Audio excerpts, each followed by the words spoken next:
Dernière nouvelle 24 heures. Devant les parlementaires européens mardi, le président français Emmanuel Macron a livré un plaidoyer en faveur de la défense de la démocratie dans l'Union européenne. Voici ce qu'il faut en retenir. Emmanuel Macron est resté près de 3 heures à Strasbourg devant les députés du Parlement européen. Après avoir prononcé un discours d'environ 30 minutes, il a ensuite répondu aux parlementaires de tous les bords politiques pendant 2h30. Face aux députés, Emmanuel Macron s'est posé en héros d'une souveraineté européenne réinventée face aux tentations autoritaires, dans une allusion au régime de Viktor Orban en Hongrie et au parti Droit et Justice PiS, en Pologne. Le JDD vous résume les débats. Un Emmanuel Macron à Florian Philippot: vous avez un drôle de respect pour le peuple français. Lors du long débat qui a suivi l'intervention d'Emmanuel Macron, plusieurs députés français d'extrême droite comme Florian Philippot ou Nicolas Bay ont pris la parole pour critiquer l'Union européenne et interpeller le chef de l'État. Celui-ci alors répliqué Vincent Tom and Florian Philippot: vous avez un drôle de respect pour le peuple français et en critiquant cette assemblée comme vous le faites. Si elle ne vous plaisait pas, il ne fallait pas vous y faire élire. @Philippot lance Macron, devant cette assemblée qui jouait au Parlement car il n'y a pas de peuple européen unique à représenter. Emmanuel Macron lui répond: si cette assemblée ne vous plaisait pas, il ne fallait pas y venir, c'est out.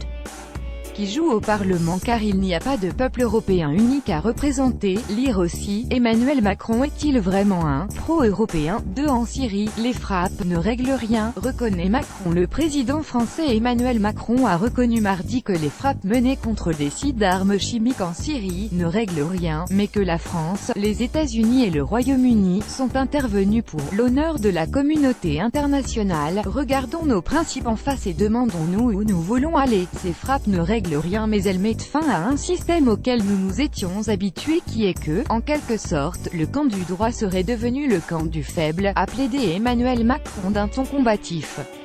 Les frappes en Syrie mettent fin à un système auquel nous nous étions habitués et qui était qu'en quelque sorte le camp du droit serait devenu le camp du faible. Vendredi à samedi, pour l'honneur de la communauté internationale, dans un cadre légitime, multilatéral, de manière ciblée, sans aucune victime humaine, afin de détruire 3 sites de production et de transformation d'armes chimiques.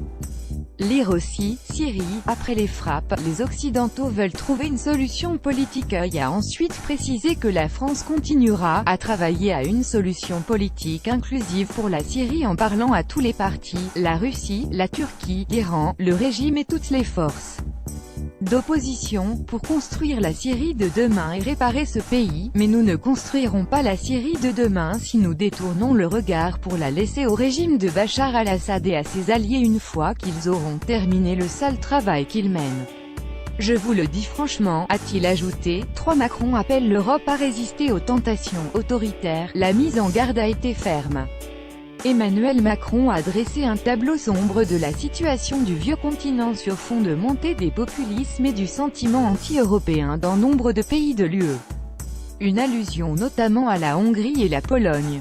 Il a demandé de faire attention aux tentations autoritaires et aux replis nationaux qui réveillent une forme de guerre civile européenne. Je ne veux pas faire partie d'une génération de somnambules, a lancé le chef de l'État français. J'appartiens à une génération qui n'a pas connu la guerre et qui est en train de s'offrir le luxe d'oublier ce que les prédécesseurs ont vécu, a-t-il averti. Une forme de guerre civile européenne réapparaît, et nos égoïsmes nationaux parfois nous paraissent plus importants que ce qui nous unit face au reste du monde, a-t-il encore estimé. 4 Macron propose un programme européen pour financer les collectivités accueillant des réfugiés. Le président français Emmanuel Macron a proposé de créer un programme européen pour financer les collectivités locales accueillant des réfugiés, afin de dépasser le débat empoisonné sur les quotas de répartition au sein de l'UE. Pour le chef d'État français, il s'agit d'un des dossiers sur lesquels nous devons obtenir des résultats tangibles. Pour cela, a fait valoir Emmanuel Macron, il faut débloquer le débat empoisonné sur le règlement de Dublin et les relocalisations, mais aussi dépasser ce débat en construisant la solidarité interne et externe dont l'Europe a besoin. Les États membres de l'UE se sont donnés jusqu'en juin pour s'accorder sur une réforme du règlement Dublin qui désigne quel pays a la responsabilité de traiter une demande d'asile faite en Europe.